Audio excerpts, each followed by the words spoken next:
মানে এই যে 51টা, এটা আমার একটা পয়া বছর ছিল। আমি থাকতাম এই পাড়াতেই, কুদঘাটের ওপারে একটা বাঁশবাগান বলে একটা জায়গা ছিল, ওখানটা আমরা থাকতাম।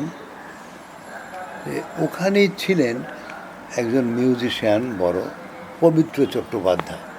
এখন যে সিনেমা হয়, এখন যারা মিউজিক ডাইরেক্টর, কোনো ছবি হলে পর অমুক মিউজিক ডাইরেক্টরকে দিল। তখনকার দিনে দুটো দল ছিল, একটা ক্যালকাটা অর্কেস্ট্রা, আর একটা দিন কী নাম ছিল আমার ভুলে গেছি আমি। কোনো ছবি হলে পর এদের সঙ্গে কন্ট্যাক্ট করতে হতো।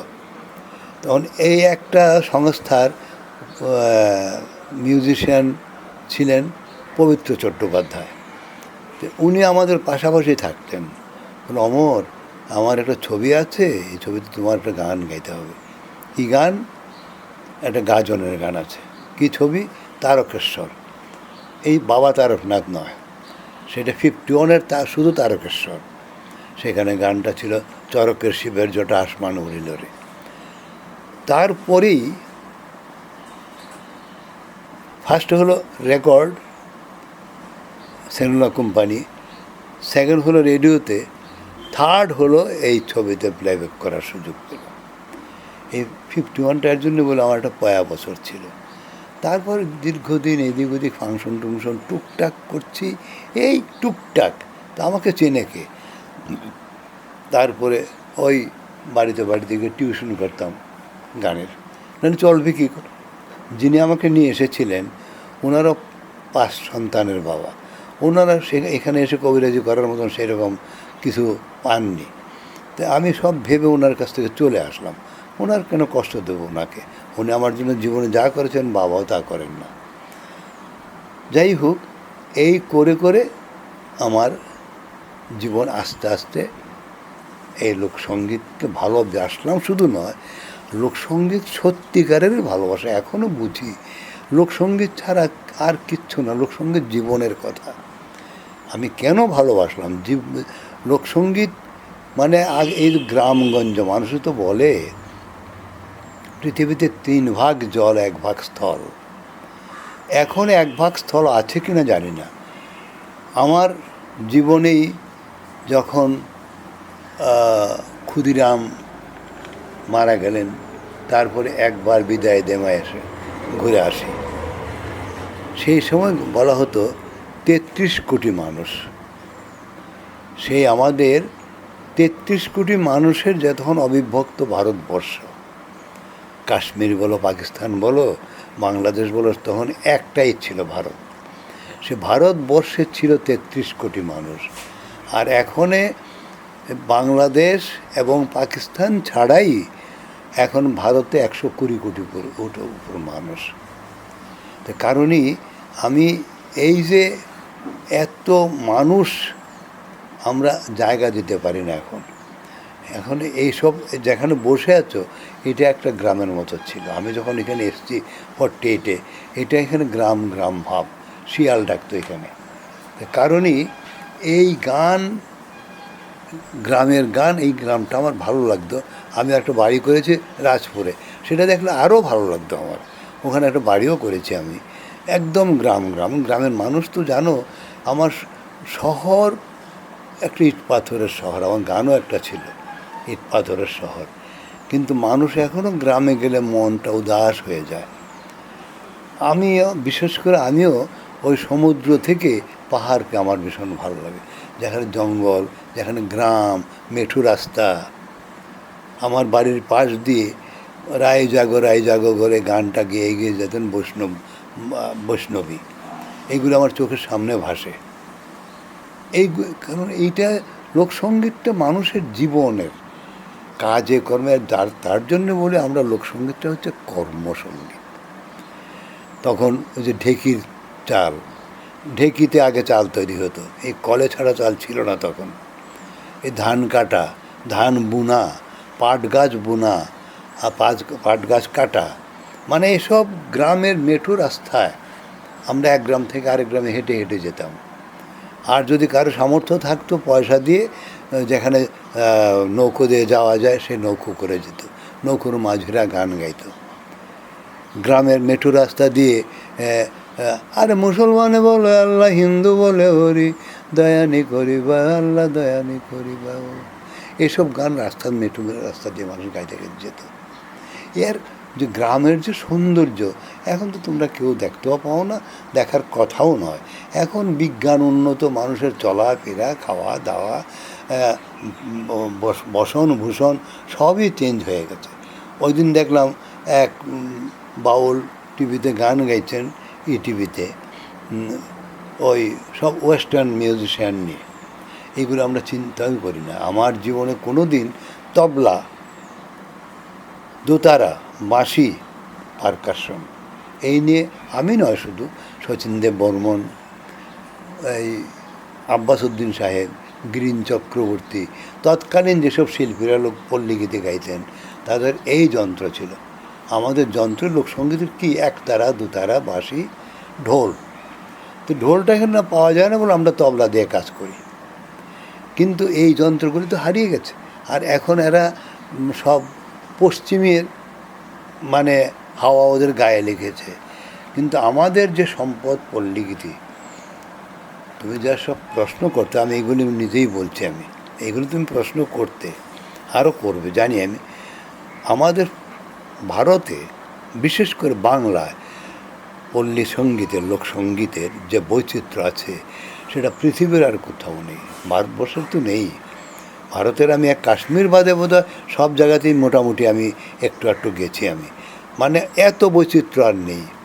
আমেরিকার এক ফোক সিঙ্গার আমার কাছে এসেছিলেন, বিল ক্রফোর্ড, ওর সঙ্গে আমার দুটো অনুষ্ঠান হয়েছে। ও আমার গান শুনে বলছিল, মিস্টার পাল, আমি তোমাকে আমেরিকায় নিয়ে যাব, তুমি একটা টিকিটের ব্যবস্থা করো তোমার সরকারকে ধরে, আমরা আমেরিকার 28টা ইউনিভার্সিটিতে আমাদের এসব গান শোনাবো, তোমার হারমোনিয়াম আর আমার ব্যঞ্জো। সে তো আমার সরকার, তো আমি তো এই ব্যাপারে নিজে খুব কী বলবো, একটু কৃপণও বলতে পারো বা বোকাও বলতে পারো। আমি কুসামত তুসামত কাউকে করতে পারিনি জীবনে, আমি করিনি, এখনও করি না। যাই হোক, এই লোকসঙ্গীত আমার মনে হয়, আর ওই বিল বলেছিল আমাকে, বিল ক্রফোর্ড বললো, মিস্টার পাল দেখো, আমি আজকে ফোক না গিয়ে যদি মানে গান ওই পপ সিঙ্গার হতাম, তাইলে বলতাম না তোমার সরকারকে তুমি টিকিটটা দেওয়ার জন্যে। আমার ওর পকেটের মধ্যে দুটো ছবি থাকতো, ওর স্ত্রী আর কন্যার, আর ওর বাড়িটার। বলে আমি যে পপ সিঙ্গার হতাম আজকে এরকম 10টা বাড়ি করতে পারতাম, আমার টাকা দুটো পকেট নিতে পারতাম। যদিও ওদের টাকা যাওয়া হয় নাই শেষ পর্যন্ত। ওদের অ্যাম্বাসাডার দিল্লির ছিল ওর খুব বন্ধু। এই আমাদের এয়ারপোর্ট হোটেলে আমার গান শুনে এরা মুগ্ধ। বলে আমি দিল্লি গিয়েই আমি তোমার ব্যবস্থা করবো, তোমার সরকারকে টিকিট দিতে হবে না। সেটা আর হয় নাই, সেটা হয় নাই। সে দিল্লি গিয়েই দেখো ট্রান্সফার হয়ে গেছে, আবার আমেরিকা চলে গেছে। যাই হোক, সেইটা আমার লোকসঙ্গীত আমি খুব ভীষণ প্রিয়। আমার লোকসঙ্গীতের সুর মানুষের মনকে হরণ করে। হরিদিন্তগুলো সন্ধ্যা হলো পার করো, আমাদের মা ঠাকুমারা গাইতেন। আর এই গানটা কে ব্যবহার করেছিলেন? সত্যজিৎ রায় পথের পাঁচালীতে এক বৃদ্ধাকে দিয়ে গানটা গাই। পথের পাঁচালী দেখেছো কি না? দেখেছো? এক বৃদ্ধা গিয়েছিলেন হরিদিন্তগুলো সন্ধ্যা হলো। তারপরে এইগুলো আমি রেকর্ডও করেছি হিন্দুস্তান রেকর্ডে। তারপরে বহু রেকর্ড করেছি। এই হচ্ছে লোকসঙ্গীত আমার প্রিয়। সত্যি কথা বলতে কি, লোকসঙ্গীতে যে প্রাণ আছে, অন্য গান সব মানে কি বলবো, আমি সব ভাষা আমার জ্ঞান নেই। যাই হোক, কোনো গানে আমার কাছে ছোটো, আমি কাউকে নিন্দা করছি না, তবে লোকসঙ্গীত আমার অত্যন্ত প্রিয়।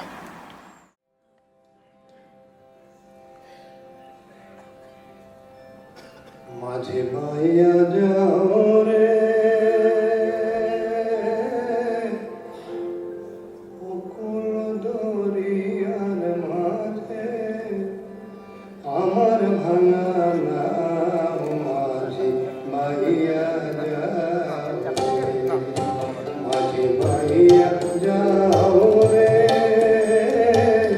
বকুল দরিয়ার মাঝে, আমার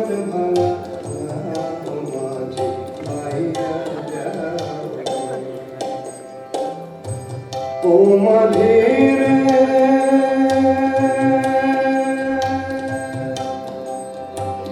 মহাজনের ধন রত্ন ভাঙা নামে ভরি লাভ করিতে আইলাম ভাবে লাভ করিতে আইলাম ভাবে হইয়া ব্যাপারি মাঝে পাইয়া যাও মাঝে পাইয়া যাও রে অকুল দরিয়ার মাঝে আমার ভাঙা নাও মাঝে পাইয়া যাও রে।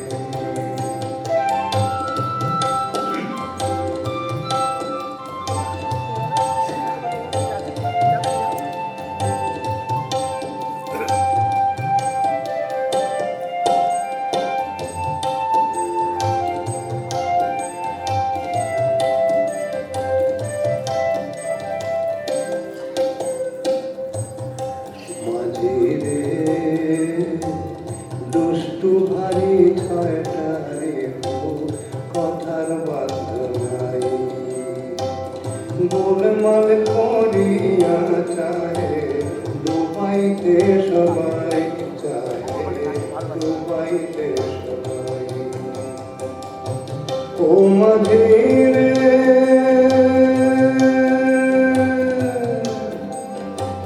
মানের কোঠা দাউরে চাবি আর তো সময় নাই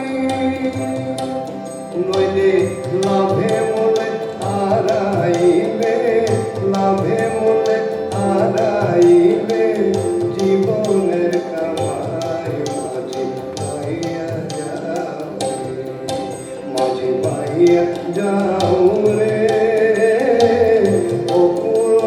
প্রিয়ার মাঝে আমার ভাঙা নাও মাঝে পাইয়া যাও রে মাঝে পাইয়া যাও রে